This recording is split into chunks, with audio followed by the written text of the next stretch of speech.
Hello सब। आज हम जेनेटिक्स की दुनिया में मेंडल के नियमों के साथ डुबकी लगाएंगे।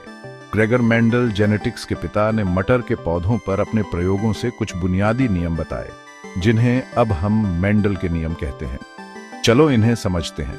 सबसे पहले प्रभाविता का नियम। यह नियम कहता है कि जब दो शुद्ध नस्ल के पौधों जिनमें विपरीत लक्षण होते हैं का क्रॉस कराया जाता है तो पहली पीढ़ी या F1 में केवल प्रभावी लक्षण ही दिखाई देता है। आसान भाषा में, जब दो अलग अलग एलील मिलते हैं तो प्रभावी वाला हावी हो जाता है और अप्रभावी वाला छिपा रहता है। उदाहरण के लिए, अगर आप एक लंबे मटर के पौधे TT को एक छोटे TT के साथ क्रॉस करते हैं तो सभी F1 संतान TT लंबे होंगे, क्योंकि लंबा जीन प्रभावी है।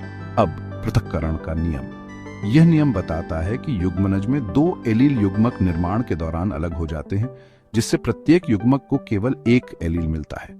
यही कारण है कि लक्षण बाद की पीढ़ियों में फिर से प्रकट हो सकते हैं।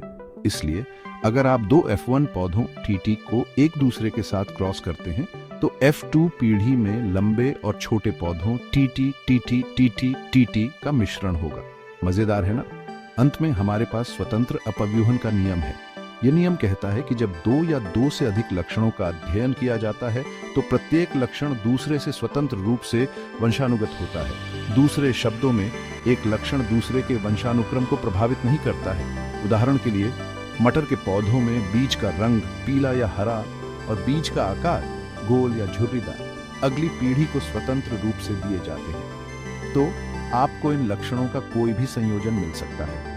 निष्कर्ष में, मेंडल के नियम जेनेटिक्स की नींव है और उन्होंने आधुनिक आनुवंशिक अनुसंधान का मार्ग प्रशस्त किया है। देखने के लिए धन्यवाद और याद रखें, जिज्ञासु बने रहें।